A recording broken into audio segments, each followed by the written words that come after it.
남방 세력인 아프리카도 유럽의 통합기구인 EU와 마찬가지로 아프리카 경제 공동체인 AEC와 아프리카 통일기구인 OAU를 통합하여 만들었다. 그러므로 이제 아프리카도 단일 정부와 통합 경제 공동체를 지향하는 가운데 있을 뿐만 아니라 장차 아프리카 연합체국의 의장국은 이집트가 될 것이고, 또한 이집트를 좌우 양옆에서 날개가 되어 도울 나라가 리비아와 구스 곧 에디오피아가 될 것이다. 그리고 현재 에디오피아 아디스 아바바에 통합기구의 본부를 두고 있다. 종말기에 전 세계는 중동 지방을 중심으로 넷불 4대 강국의 연합체제로 묶이게 될 때에 아프리카도 애굽을 중심으로 머리가 될 리비와 구스, 사우디아라비아가 도와서 남방 세력의 한 축을 이룰 것인데, 이때 석유의 부국인 사우디아라비아가 아프리카 대륙의 나라가 아니면서도 남방 세력의 일원이 된 것은 바로 북방의 미운털인 이란국 때문이다. 그러면 사우디아라비아가 이란 때문에 남방 세력으로 들어가는 이유 중에 하나는 사실 종교적인 문제가 매우 큰 비중을 차지하고 있는 바, 특히 이슬람 종교는 그 모체와 종주국이 사우디아라비아이다. 그러나 사실 이러한 이슬람권에서의 종주국이라 할 수 있는 사우디아라비아의 위상은 그렇게 크지 못하고 그저 종교적 성지 순례나 이슬람의 신앙적인 모범국으로서의 역할만 유지하고 있지, 이슬람권의 종교적 정치적 영향력의 구심점은 되지 못하고 있다.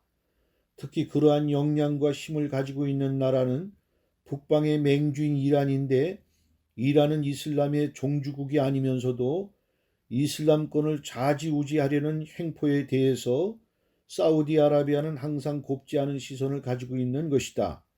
그리고 거기에는 또 이슬람의 종주국인 사우디아라비아가 다른 나라와 활발하게 교류하지 못하는 이유 중에 하나가 있는데, 그것은 다름 아닌 21세기에 들어와서도 아직도 모든 고난을 가진 절대 군주제가 있는 나라는 세계에서도 유일하게 사우디아라비아밖에 없기 때문에 주변 다른 이슬람 국가하고도 활발한 교류를 가질 수가 없으므로 사우디아라비아 나라 정치 자체가 다른 이슬람권 나라하고도 폐쇄적이 될 수밖에 없는 것이다. 그래서 사우디아라비아는 다른 회교권 국가들로부터도 친밀하지 못한 가운데 있는 데에다 설상가상으로 자기 멋대로 좌지우지하려는 과격한 이란과 같은 나라들하고는 함께하고 협력하기가 사실 어려울 뿐만 아니라 여러 가지가 부담스럽고 꺼려져서 사우디아라비아는 남방 세력에 편입하게 된다. 그러므로 이러한 일들로 인하여 사우디아라비아는 남방 세력의 일원이 될 뿐만 아니라 많은 재정적, 경제적 협조를 아끼지 않게 될 것이고, 또한 유력한 스폰서가 될 것이다. 성경상에서도 애굽을 위시해서 리비아 구스가 항상 동맹국이 되어 함께 움직였는데, 그 동맹국 중에는 수비라는 나라도 있다. 이 수비에 대해서는 성경학자들이 지금까지도 그 정체를 밝히지 못하고 있는데, 사실은 이 나라가 바로 고대의 사우디아라비아 지역의 한 나라였다는 사실이다. 역대하 12장 2절에 3절의 말씀에 저희가 여호와께 범죄하였으므로 르호보암 왕 5년에 애굽 왕 시삭이 예루살렘을 치러 올라오니 저에게 병거가 1200승이요 마병이 6만이며 애굽에서 쫓아나온 무리 곧 리비아와 숲과 구스 사람이 불과 숭수라. 특별히 이집트와 아프리카 연합체제인 남방의 세력은 종말기에 이르러 다니엘 8장과 계시록 9장의 넷불의 역사와 다니엘 7장의 전쟁과 환란의 바람, 곧 네 짐승의 역사가 나타날 때에 하나님의 카이로스적인 시간 역사 속에서 세 번째로 등장하는 짐승인 표범 제국이 바로 아프리카의 제국이며, 또한 하나님의 크로스적인 공간 역사 속에서는 계시록 6장의 네 번째 청황색 말의 역사가 남방의 세력을 상징하고 있다. 자, 그러면 표범 제국에 대해서 다니엘 7장 6절에서 그 후에 내가 또 본즉 다른 짐승 곧 표범과 같은 것이 있는데 그 등에는 새 날개 넷이 있고 그 짐승에게 또 머리 넷이 있으며 또 권세를 받았으며 라고 말씀하고 있는데, 표범은 대개 더운 지방에 서식하는 동물로서 특히 숲이 많이 우거진 곳에서 몸을 숨기고 각기 암수 홀로 사는 사나운 맹수이다.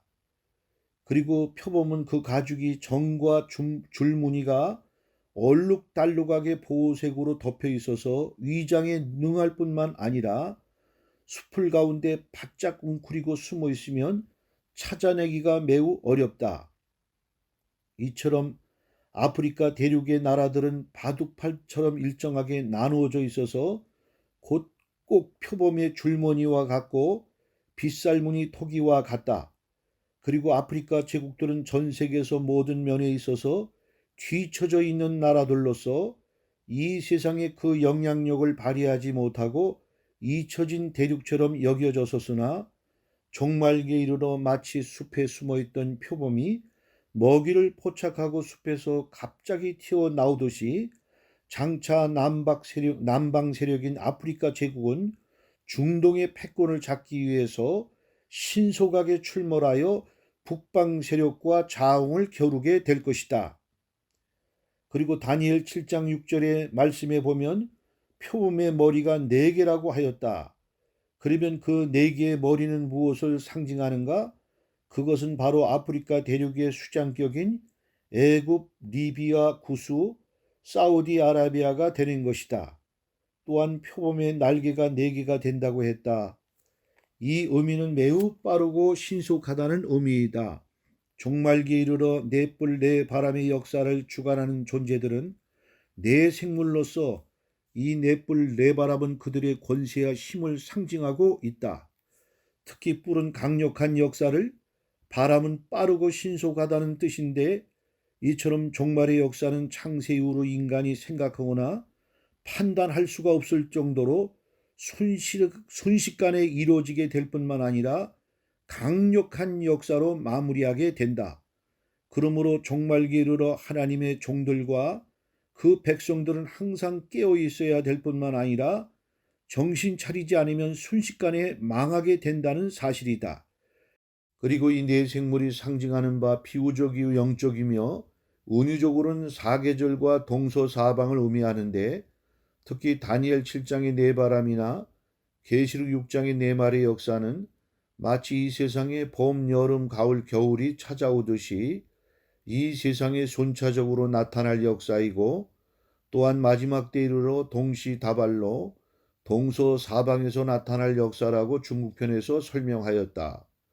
그래서 장차 순차적으로 네 바람, 네 짐승의 나라가 이 세상에 출현할 때에는 첫째 짐승 사자는 이슬람 제국이고, 둘째 짐승 고문이 영국이고, 셋째 짐승 표범은 미국이 되고, 넷째 짐승 괴물은 이유가 된다고 했다. 이 부분에 대해서는 다음 기회에 상세한 해석을 하도록 하자. 자, 그러면 성경에서 남방 짐승에 관한 말씀을 상고해 보자. 이사야 30장 6절 7절에 남방 짐승에 관한 경고라. 사신들이 그 제물을 어린 나귀 등에 싣고 그 보물을 약대 제물 안장에 얹고 암사자와 수사자와 독사함이 날아다니는 불뱀이 나오는 위험하고 곤고한 땅을 지나 자기에게 무익한 민족에게로 갔으나 애굽의 도움이 헛되고 무익하니라. 그러므로 내가 애굽을 가만히 앉은 나합이라 일컬었느니라. 에레미야 13장 23절에 구수인이 그 피부를, 표범이 그 반점을 변할 수 있느뇨? 할 수 있을진데 악에 익숙한 너희도 선을 행할 수 있으리라. 이사야 18장 1절 2절에 슬프다 구수의 강 건너편 날개치는 소리 나는 땅이여, 갈대배를 물에 띄우고 그 사자를 수로로 보내며 이르기를, 너희 경첩한 사자들아, 너희는 강들이 흘러나누인 나라로 가되 장대하고 준수한 백성, 곧 시초부터 두려움이 되며 강성하여 대적을 밟는 백성에게로 가라 하도다.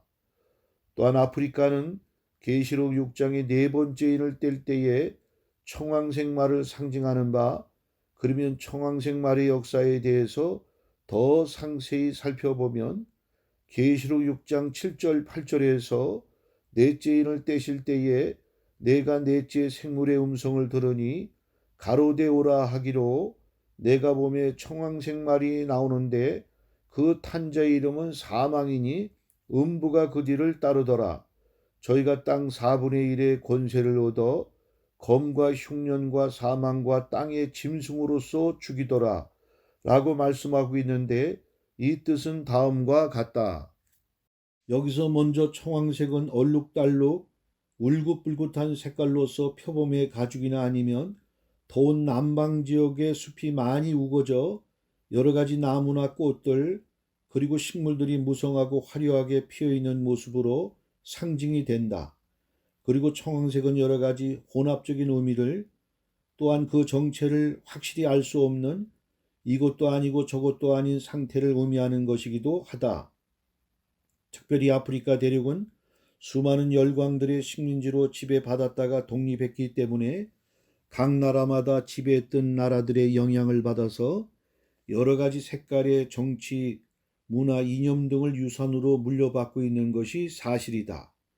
그러므로 아프리카도 북부, 중부, 남부, 동부, 서부 등의 여러 지역마다 정치, 이념, 문화의 차이가 많이 나 있을 뿐만 아니라 그것은 마치 청황색의 색깔과 같이 얼룩달룩하게 혼합되어 있어서 사실상 아프리카 대륙의 나라들은 하나로 연대하며 통합하기가 매우 쉽지 않은 것이다. 또 이어서 8절의 말씀을 우리가 살펴보자. 탄자의 이름은 사망이니 음부가 그 뒤를 따르더라. 아프리카는 한마디로 죽음의 땅이라 부를 수가 있다. 또 그들이 땅 4분의 1의 권세를 얻어 검과 흉년과 사망과 땅의 짐승들로서 죽이더라. 이 말씀은 아프리카 대륙에 적용해도 무리가 없이도 정확히 성취되고 있는 말씀이다. 검, 전쟁, 내전, 흉년, 기근, 가뭄, 사망, 역병으로 죽음의 땅이 되었을 뿐만 아니라 또한 야만적이며 땅의 짐승, 곧 다시 말한다면 아프리카의 정치 지도자들 중에는 짐승 같은 자들이 수두룩할 뿐만 아니라 악마와 동급이라 할 수가 있겠다. 그리고 또한 땅 4분의 1이란 말은 곧 중동 지방을 중심한 동서사방의 넷볼 4대 제국 가운데 다시 말해서 4군데 지역 중 한 지역을 가리키는 것이다. 이처럼 종말기에 이르러 아프리카 지역은 계시록 6장에 청황색 말의 역사가 나타난 것처럼 그 말씀대로 이루어진 것이라 할 수가 있겠다.